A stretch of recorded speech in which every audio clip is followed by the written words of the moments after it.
What's going on, everybody? My name is Anthony Sabatino, the host of the Anthony Sabatino Show. Really, really interesting and amazing. We have a great guest today, Craig. Just as a quick little note, this is episode 10. We've officially hit double digits of the podcast. So pretty big episode today. And I'm excited to share with you, Craig. Welcome to the show.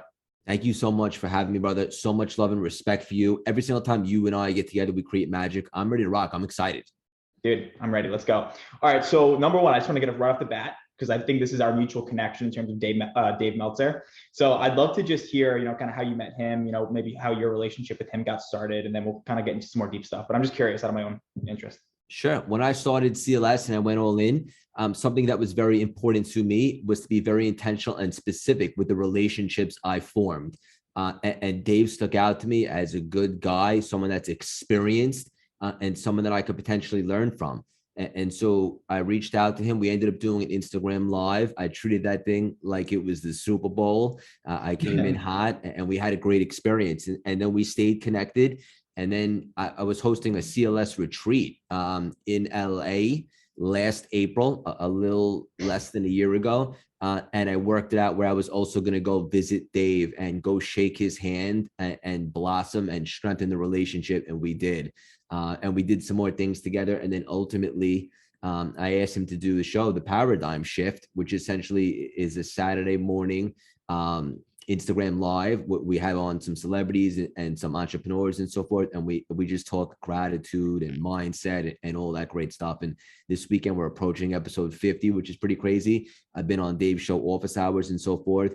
Make a long story short, he was someone that I really held in high regard and I respected. And I wanted to become friends with, so I manifested it. Beautiful, beautiful. And I was just for my own curiosity. So for everybody else in the audience, why don't you give some preface and context on what you do? Obviously, give some detail about CLS, just so we can all have some foundation going into the conversation, and then we'll get into some cool details. Okay, so for the last 11 years, I was on Wall Street. I was having a ton of success from a monetary standpoint, but ultimately I was dying a slow death. And let me explain.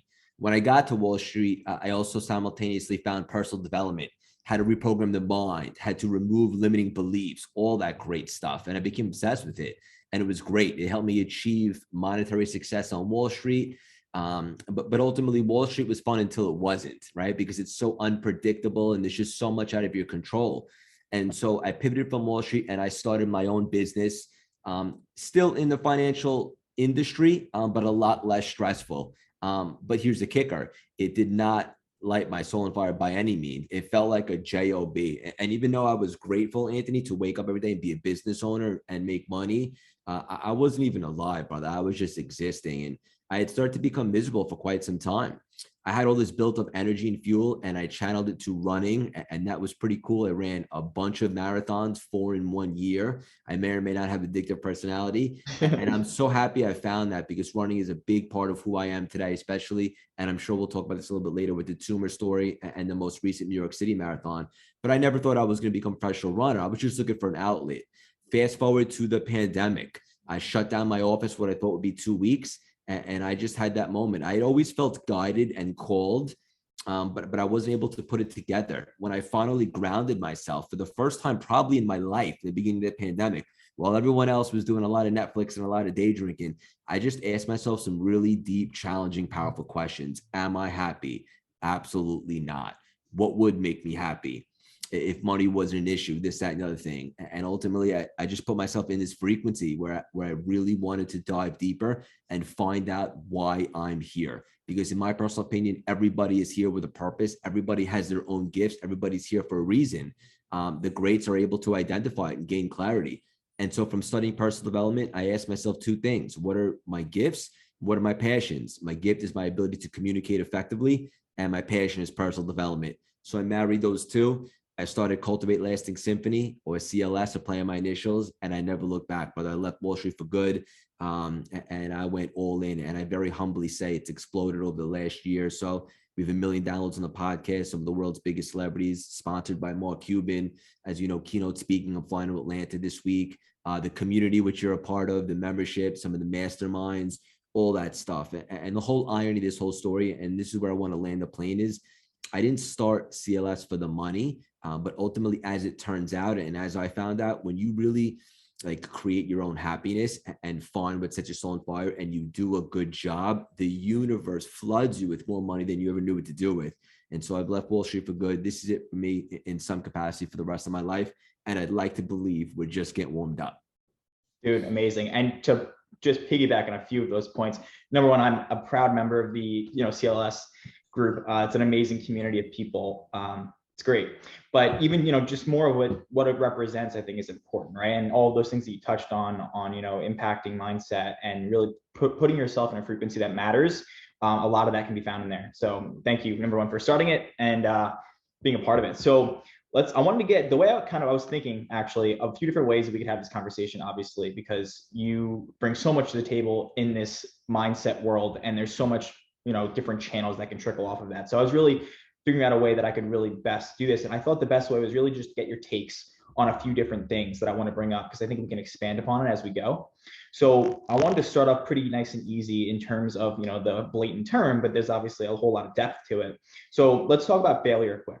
So I know that's something, especially being an entrepreneur, but let alone that, everyday life, there's failures left and right, no matter which life you're living, no matter what you're operating in. And so, I would love to hear kind of your perspective on failure. And before you answer, one of the things I'd like to preface that with is one of the things that Dave has said is the idea of, if you have this ambition, right, that you're going after, every kind of failure up until that point is just one knock less up until you get to it, right? So his point is like, what if there was only 25 more to go? That means every single one would be better, and you'd feel more motivated every time you go.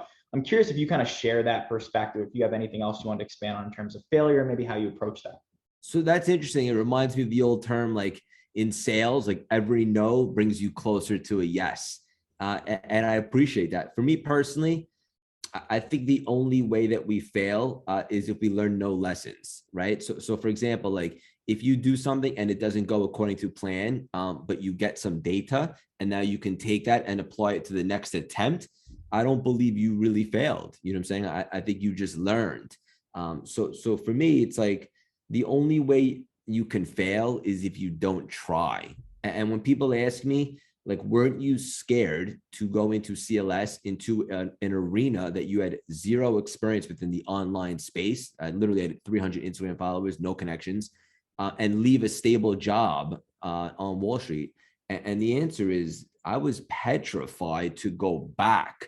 To me, going back to being miserable as a choice was failure. Taking a shot at CLS, if it didn't work out, which I knew that it would, because I've been successful at things that I wasn't even good at, because I'll put in the work and I'll grow and adapt.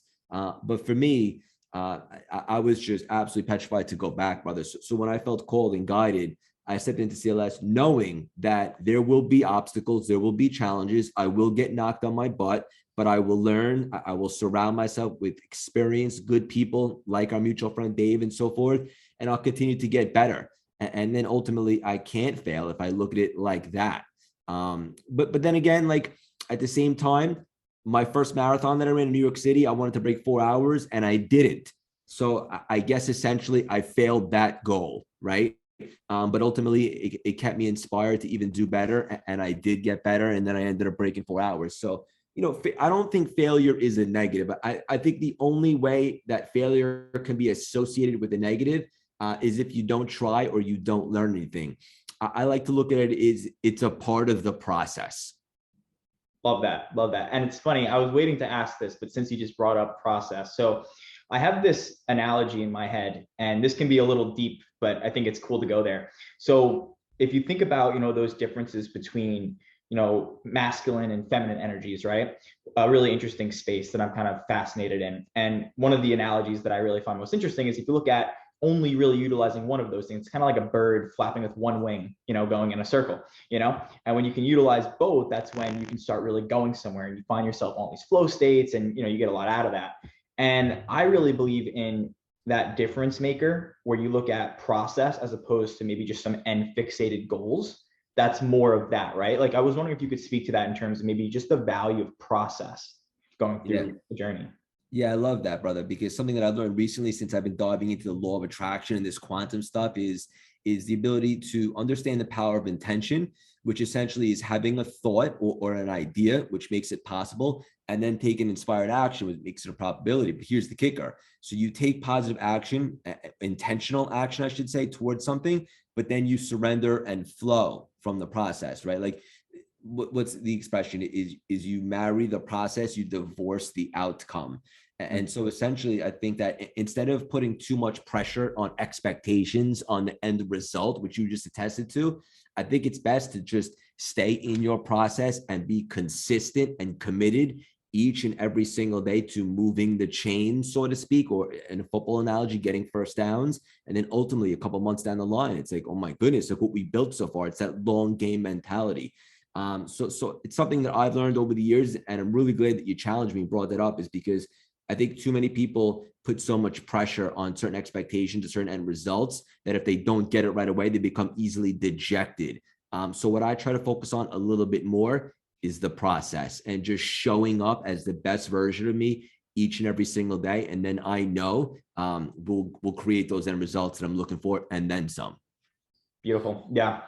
So I want to get your take on, because you kind of spoke to it a little bit in terms of like the quantum stuff and the law of attraction. A lot of that has to do with frequency, right? And, the frequency that you're operating at, obviously I want you to expand upon it, but I think most people don't even have an understanding of what frequency really is and how you can even maybe influence it. I was wondering if you can maybe just give like a nutshell example, maybe of what we can do, or even just the awareness of it, of frequency, and maybe how that can correlate to what you attract in everyday life. So I'll never claim to be an expert in this quantum stuff. All I could tell you is that I've learned this stuff and really dove in, specifically the last 5 or 6 months. And I'm experiencing real-time manifestations, and I'm really manifesting big things in my world.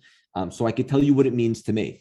Sure. Essentially, like running on a higher frequency is just like being on fire, having high energy, being enthusiastic, someone who's like in a hurry, who's up to big things, right? So when you're operating at that frequency, it's contagious. People can see it. They start to gravitate towards you. At the same token, right? Like someone that's operating at a lower frequency, like is not on fire, like they're not in a hurry. Their energy is not super contagious, maybe even draining and so forth. And so when I think about like someone who's running at a high frequency or vibrating on a very high level, I think of someone that is making stuff happen, is driven, is inspired, is on fire, understands the power of intention, the law of attraction, that we are an energy, and essentially we're a soul and a spirit having a human experience. This is just a vessel. And with that energy that we all are, or the spirit inside of us, is literally nothing that we can't do. And it's just that maniacal drive to being excited, enthusiastic, in a hurry, like I said, driven, and just excited about life. And I think that frequency is what I'm referring to. It's contagious, and people could spot it out. I think you're 100% right. And we've all felt, everybody listening to, we've all felt what it's like to be in somebody's presence who has that kind of frequency. It's not actually tangible, but when it's happening. You can feel there's a difference in the air. 100%. Yes, it's contagious. Straight up. Cool. All right, awesome. So I wanted to actually give you this analogy too. This is something that I say to a lot of people that I work with sometimes, and it's so specific in terms of getting towards some path to eventually really embrace gratitude, right? Because obviously that's a big, big term, but obviously something that when you fully embrace and feel, it can change the game for people on an emotional level, right? So I had this idea in my head, and I was wondering if I get your take on it. It's kind of a thesis of mine that I see a lot of people work through, and I've seen it happen so many times. So many times, right, when I look at like a goal that I want to achieve, I look at it like I'm going to put all the work in I possibly can. I set the attention, like you said, right? And you learn more about it. That's kind of what I label it as, right? You're starting to learn the experiences that are associated with getting that goal, right?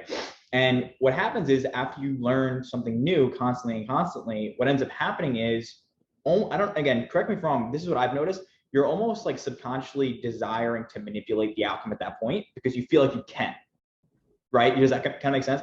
Like if I'm learning something new constantly, I'm like, oh, I can manipulate an outcome, right? Because it's almost like learning like a new math equation. You're like, oh, I can find out a new answer, That's it. And then eventually what happens is, you get some short-term wins because you're manipulating an outcome, and it doesn't look like it's winning in the grand scheme, but to you, like you're convincing or you're rationalizing of it, right?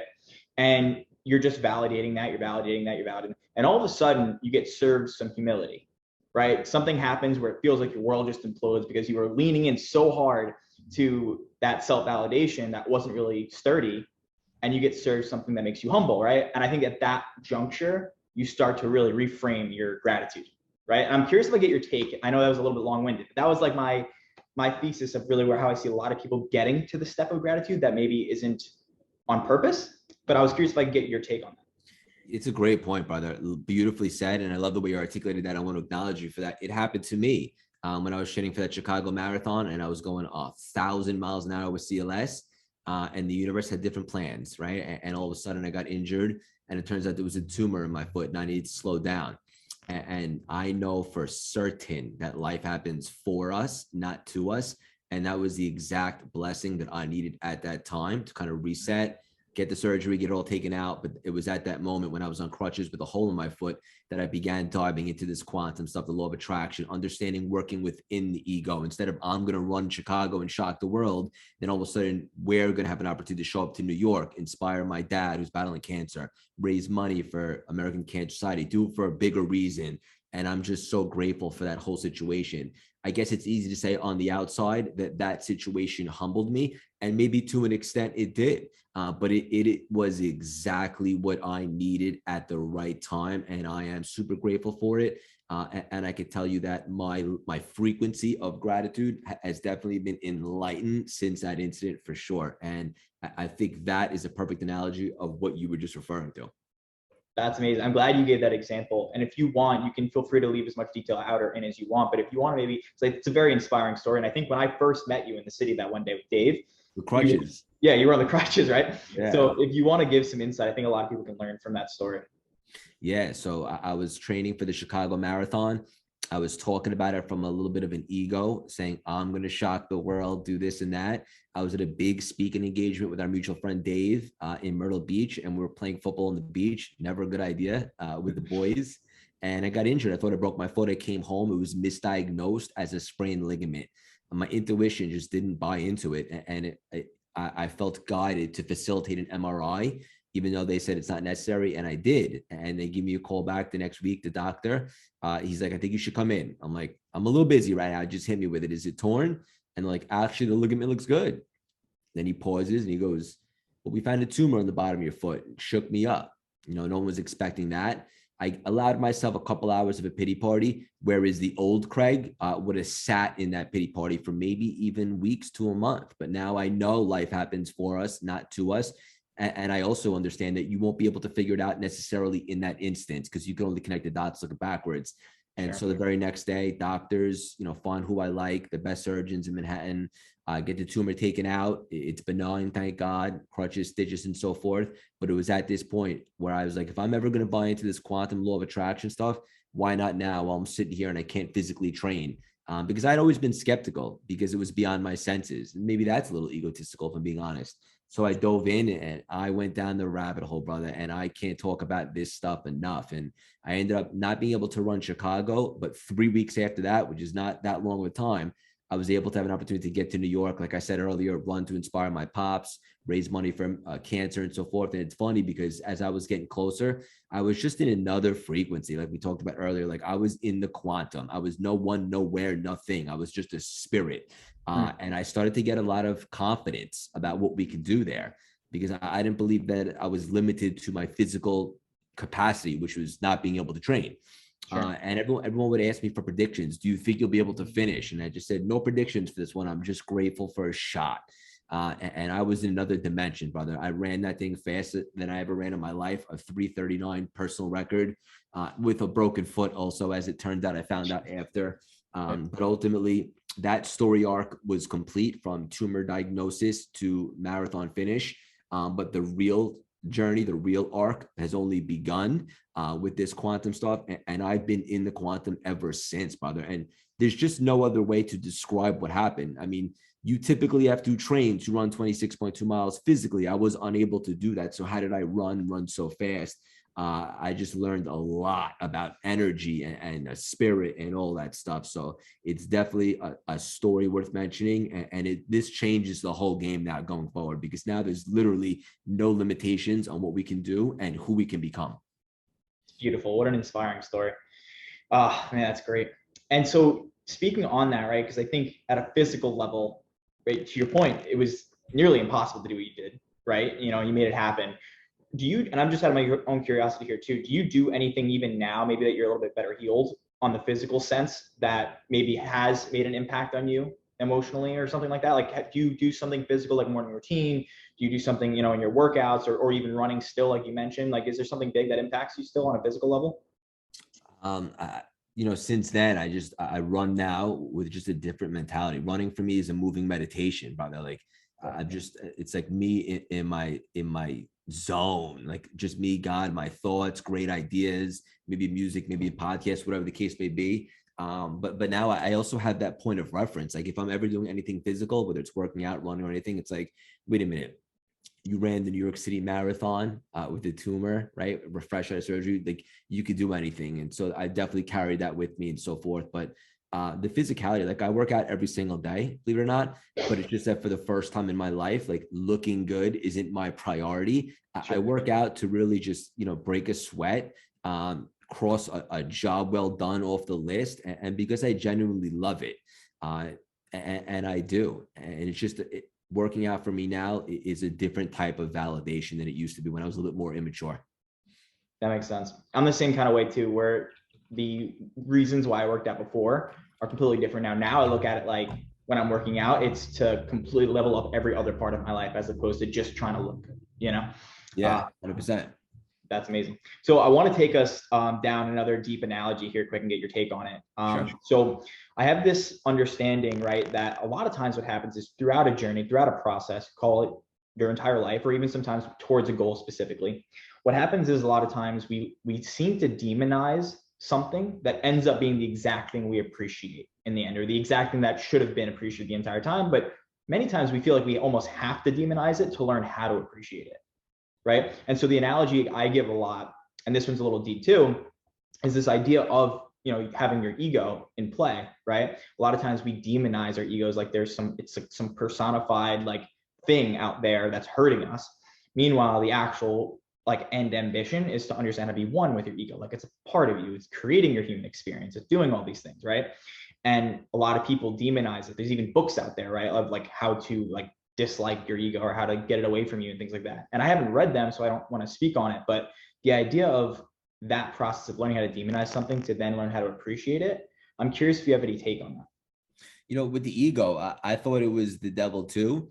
Yeah. But now that I realize working within the ego is the key. For example, I have a big speaking engagement this week in Atlanta. I'm flying back, but I was at one about a few weeks ago with some, big time cats over there with John Maxwell, Jesse Esther, and so forth. But the night before, brother, I felt a little bit anxious, like knowing like this is a big deal. You're going to be on the stage with these cats. You're only a year into this space, so to speak. Or the night before a marathon, right? Like, even though I know I can run, I still get the tingly feeling that basically lets you know that you respect the task at hand. This is a big deal. And I think that's the ego working within you, letting you know this is a big moment. Let's prepare. Let's take it seriously and so forth. And the truth of the matter is if I didn't feel that going on stage or running a marathon, I feel like that would actually be egotistical, because then I wouldn't be like treating it like it was a big deal when it really is. And so that's my understanding of being able to work within the ego and utilize the ego as your friend, as opposed to demonizing, like you said previously. Yeah, it's so interesting. Have you ever felt like, you've obviously had the pleasure to work with some, like you said, some really big cats, people out there who have like serious influence in the business world and every other world possible. Like, have you noticed any trends that they do in just the way they operate themselves? Like, I spoke to a country singer on the podcast a few episodes back, and she said that she's worked with people like Keith Urban or Blake Shelton. And she said she was just shocked at how down to earth they were and how easily it was for, like, it felt like they just listened and they were the only person in the room, and like they brought themselves that way. Have you felt something similar with some of the people that you've worked with? I feel like a lot of these jugs, I like to call them these juggernauts in the space, they genuinely love this stuff, brother. Like they love to serve, they love to support, they're very grateful. Everybody has a story, right? Everybody did something else before, for the most part, and didn't love that, and they stepped into this space, and it's just cool, man. It's like, it reminds me of the running community. Like, everybody's so positive. Like, in New York City. Like I'll see a random runner in the street. I have no idea how much they ran or what their deal is with running, but we'll give a thumbs up, right? Just like a mutual respect. Like I see you, you're out there running, doing the damn thing. And I think with the personal development space, yeah, I've been very fortunate to surround myself with people that to me seem like good dudes or good girls and just good people that are doing this stuff for the right reasons. Even the people that are crushing it, like you attested to, like John Maxwell, Jesse Isler, and all of them, just good people. Like they genuinely, like when they take the stage, they want to make an impact. They're validated by someone coming up to them after the performance saying, hey, I really appreciated what you said. It really left a mark on me. And so from my experience so far, everybody in this space is doing it for the right reasons. It's beautiful. And I obviously have a lot of aspirations to, start meeting those levels, in due time. And the idea of, you always kind of being there and seeing what all the stuff that you're up to with people like that is extremely inspiring. And so in that throughway, I want to hear, how you kind of really like what specifically about the CLS experience, the podcast, right? That has over 1 million downloads, that is really big, has all these amazing guests that you get to have the conversations with that really impact people. I'm curious how that stemmed. Like, did you have some thought one day that you're like, this is what I feel called to do? Like, I need to start a podcast. I need to share our conversations. Was there anything like that? When I thought of CLS in the pandemic, and I gave myself a mission statement. I remember very specifically, and I definitely still have it. I turned the camera the other way around and I spoke to myself like a Velfie, like a selfie, but a video. And I basically just said like what I'm about to do, who I'm going to become, and what this is going to look like. And when I did that, I basically strategically organized it so CLS would be a 10-lane highway, with each lane being a different component. For example, coaching, keynote speaking, the podcast, sponsorships, the weekly shows, right? And so forth. And so everything was something else. And the podcast just stuck out to me right from the beginning, because as a personal development fan, someone who gets off on this stuff, loving to learn and just accumulate knowledge and wisdom, I just saw it as a great opportunity to be able to utilize that platform to have some really good, deep conversations with some very powerful people. And that can make a gigantic ripple effect or impact or be of influence and so forth. And so, look, I'm also a big believer in this. If you're going to think, you might as well think huge. I don't believe in being realistic. I associate being realistic with being negative. I think you should always be optimistic and really excited and even a bit delusional about what you can achieve. And just remove those limitations, right? I think our mutual friend Dave says the only thing that should die are your limitations, which really stuck out to me. So I just thought big. I said, if we're going to do this podcast, let's get some big guests on here so we could share their story with bigger audiences. We can continue to grow this thing and just continue to grow the impact. Because at the end of the day, if I have the best content in the world, but there's no eyeballs or there's no eardrums to hear it, then it goes for nothing. And then the whole point is like, it doesn't play out the way it's supposed to. I'm not able to make that impact. So you have to be strategic with everything that you did. I didn't have any connections or a following on social media. In order to facilitate that so I could reach more people, it made sense to me to form relationships and collaborate with people that have big audiences so we could continue to grow and share that message. I'm glad you brought that up, and that's a great point. So I sit in a very similar boat. When I first started out, I didn't have any connections or anything like that. Same thing. I kind of utilized Instagram and social media platforms to help, get in the door, right, and make those relationships with people. And I guess we can classify that as networking, right? At the end of the day, where would you kind of put that in your journey? Like, do you feel like without that networking, you'd be in a completely different spot? Networking is huge, by the way. You know the expression, like your network is your net worth, and you're always one relationship away from a completely different life. I think that your sphere of influence and who you associate with yourself is everything, right? You can only do so much by yourself, and it's even a bit egotistical to think you could do everything by yourself. And that's something that I had to learn the hard way. Once I realized that I could actually associate pleasure with asking for support, with surrounding myself with more experienced people, because at the end of the day, I don't know what I don't know. So networking, forming relationships, becoming friends with Rob Deerdeck, Ed Milet, John Assaraf, Suzanne Summers, obviously can only help. And they happen to be really cool human beings that I've always been a fan with. another topic for about manifestations. And so ultimately, relationships is literally everything. You're always one relationship away from a huge connection or something that could completely change the course of your life. So yes, networking and being able to build rapport and form relationships is a massive component to success in really anything, but specifically with CLS in the personal development space for sure. 100%. I couldn't agree more. And in that same vein, right? I know one of the biggest things that you pride yourself on, especially as the brand itself, CLS builds, a lot of it roots through your personal branding, right? And like your content that you're putting out there, a lot of it's coming through you as the face of the brand, and you being able to be such a heavy involved partner, not really partner, really like person in the space that's doing things in a big way, right? Any personal branding tips that you might have on the top of your head? For sure. I always tell, like I just launched the mastermind. Well, it's going to launch in March, but we just opened the doors. And something I'm going to talk about in there, and something that I often talk about is you should always think of yourself as a personal brand, even if you're not necessarily a brand. Because the truth of the matter is this day and age, like everybody's watching, everything that you do should be calculated, in my personal opinion. I'm strategic about every single post, every single caption. If I post a picture on a Sunday, lifestyle Sundays, as I like to call it, with my nephew, the caption is strategic. Every single story, everything that I do is thought out and organized. I don't do anything like spontaneous like that. And the reason being is because I realized when I was going to do this thing, that I'm going to be a personal brand, and I might as well start with myself even before CLS begins to take shape. Like Craig Siegel is now a personal brand. So everything I do is a reflection on who I am and the CLS that I'm about to build. And so for anybody listening, I think that starting today, you should associate yourself as a personal brand with every little thing that you do. And that's not to scare you, that's to encourage you and excite you, to let you know that everything that you do, people are watching, but you can benefit from that if you're very organized and strategic. And ultimately, you have a vision for yourself and your brand. So bottom line is as follows: think of yourself as a personal brand as early as right now.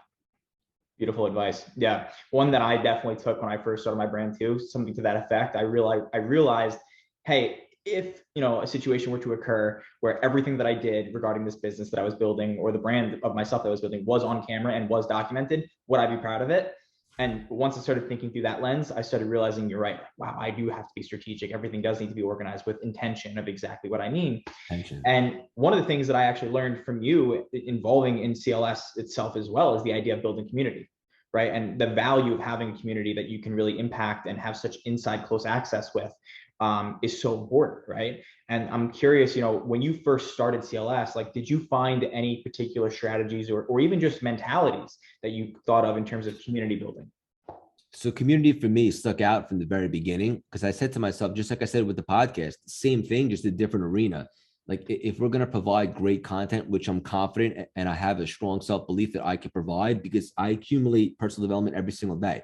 I'm getting better.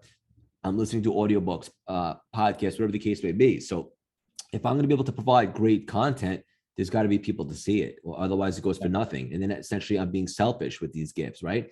So when I first started, my thought process was to build a Facebook group. That was very effective for me. I started to build that. It was a very intimate community, built relationships, it was very personal. And then ultimately I took that and brought them to Instagram, eventually the podcast and so forth. But it's funny. The one word that nobody wants to talk about for the successful like online entrepreneurs, and I'm very vocal about this, is your community is literally everything. Because it doesn't matter how good you are. If there's nobody there, it goes for nothing. On the flip side, you build that personal connection, that relationship with the community. They're loyal, they're engaged. They'll go with you wherever. And you'll have that, I don't want to say entourage, but like, sphere of influence, right? That tribe, so to speak. And that holds a lot of weight and goes a long way. And I'll tell you this, when I collaborate with a lot of these big jugs, right? Like the Rob Deerdeck's of the world and Mylett, like, let's be honest. Like, do I think that I'm, really good and up and coming? Yes, I do. I have a ton of self-belief, but at the end of the day, I haven't been doing this that long, for being honest, right? So if those guys are going to take time out of their really, really busy day, I mean, some of these guys are worth hundreds of $1 million, like they have to see some value in Craig, aside from just a good kid who's onto something, right? So what kind of value can I provide them? A community. might not be 100,000, right? But they come into the membership. There's a few hundred people right away. They start engaging with them, messaging them, following them. That's valuable to them, and so it's all connected, brother. So you have a community. Other people are more likely to want to collab with you because they know they're going to be eyeballs on them, and they could spread their message and so forth. Bottom line, community is huge. Dude, you're so right. And especially to your point that you made a few minutes earlier, where you said all these big jugs, their big goal now is to make an impact on people, because at a certain level financially, they're get their own thing going, they're making money. But when they have an opportunity to impact people's lives, like that's what they're getting off on. That's what really validates their behavior, And so if you just bring that to them, that's a very enticing offer in terms of having a community. Yeah, for sure. Absolutely. Cool. So real quick too, just because you mentioned about books, I know obviously you're a big consumer of content in books and audiobooks. I'm a huge believer in audiobooks. I listen to audiobooks and podcasts like incessantly. Any recommendations you have for people, books, audiobooks, podcasts, other than your own, of course, anything like that? Yeah, so I started the CLS book club, which I'm super excited about. And right now and it's totally free. It's really fun and exciting. Right now we're reading Dr. Joe Dispenza, Becoming Supernatural, which I'll be honest is not the easiest read. It's not one of those that I could just listen to while I'm running because I want to take notes. Right now we're reading that and we're going to get the authors in to do a special presentation on a Zoom during each book. And we already have the next two authors locked and loaded, and they both already committed to coming in to share. So right now, reading Becoming Supernatural with Dr. Joe. And then I have my go-tos that I constantly read over and over, like The Secret, The Power of Positive Thinking. I'm always on to something. And in regards to podcast, one that I really like is, aside from yours, of course, and mine, is Ed Milet, who I'm a big fan of. And then obviously Dave too. And I'm just always consuming myself with something, brother. Sometimes it's a YouTube video, sometimes it's audiobook, sometimes it's a podcast. Every single day, it's part of my routine. I'm consuming just like you. That's great. It's funny you mentioned Ed Milet. I'm such a big fan of his podcast. And it's funny, a lot podcasts specifically, I tend to fall into the group of watching them on video. So I love watching Ed's on video. And one that he just posted, not the one he just posted, but one before that, I think she was a professor at Stanford. It was all about, providing influence and how that works with people. And there was one thing she said that completely transformed almost everything in sales for me. And I'll just say it quickly because I think it can really help. She was saying how, this is like a lot of things that my brand is represented on too, of not being so transactional and over indexing on brand. But she said this, and she was saying, like, when you're selling to another, when you're in a sales call, you're just having a conversation with another business setting. When you kind of approach that so transactionally, you've immediately objectified that other person because you put them in, they're not a human anymore. They're just a part of a transaction, just a party, and when someone feels objectified, they feel like they're an object, which immediately then makes them feel like they have to then win the conversation with you. Like they want to get the best deal out of you, like, because they're no longer a human. Now they're just part of the transaction. So you might as well get the best transaction possible, So when she said that, that clicked for me immediately. I was like, wow, like I knew to not be transactional and I knew brand mattered, but when you think of it like that, like you're literally objectifying another human being. You know what I mean? Like that's crazy. 100%. Yeah, no, that's so true. And people love to build the rapport, that they want to feel like a human being, like even these big celebrities and so forth.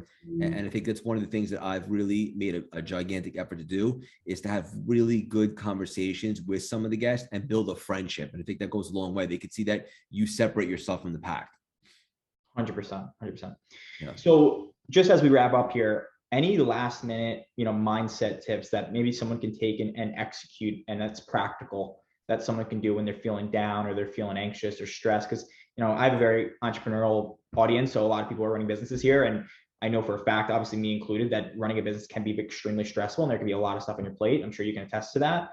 Anything that kind of, might help in the mindset world? I think the biggest thing that I can leave you guys and your listeners with here today is just the simple fact that thoughts are random, thinking is not. And at the end of the day, practice your self-awareness. So what do I mean by that? Anytime that you're feeling a little off, or you're not in a good frequency, or you're having a bad day, just become self-aware and say, thank you so much to the universe, because they're shining a flashlight and they're giving you feedback to let you know that your thoughts are currently disempowering and bringing you down.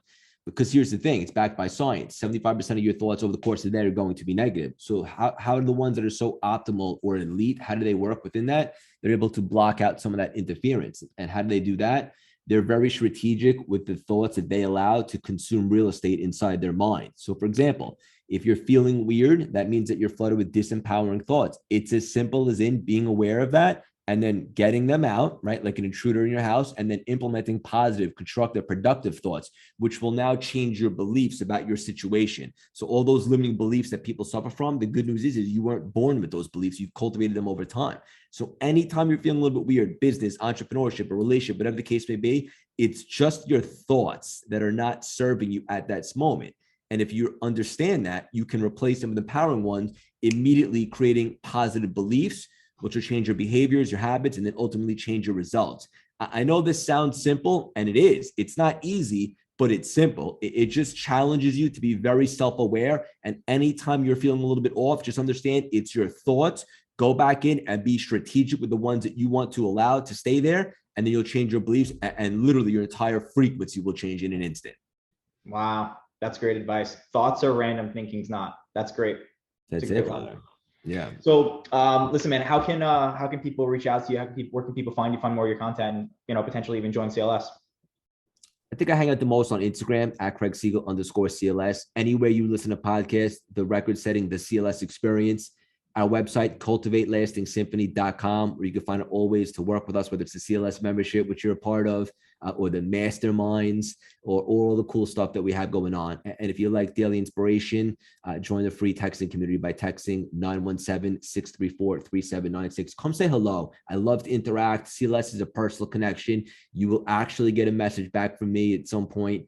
And I love to connect and just meet great people like you, brother. And I'm so grateful to have you in my life. Doing live view is more fun. And I really appreciate the conversation today. You challenged me, and that's what it's all about. So kudos to you. I appreciate that, Craig. This has been a great relationship that we're building. I'm so excited to see it in the future. Thank you so much for being on the show and welcoming us to the double digits of the podcast. Thank you, brother. Have a great day. You too. Peace. Took a shot in the dark to make my own lane. I think that I'm better going my own way, so I didn't. Now I'm on my own, yeah, I'm on my way. Keep my head up till I find my place, yeah, I'm on my way.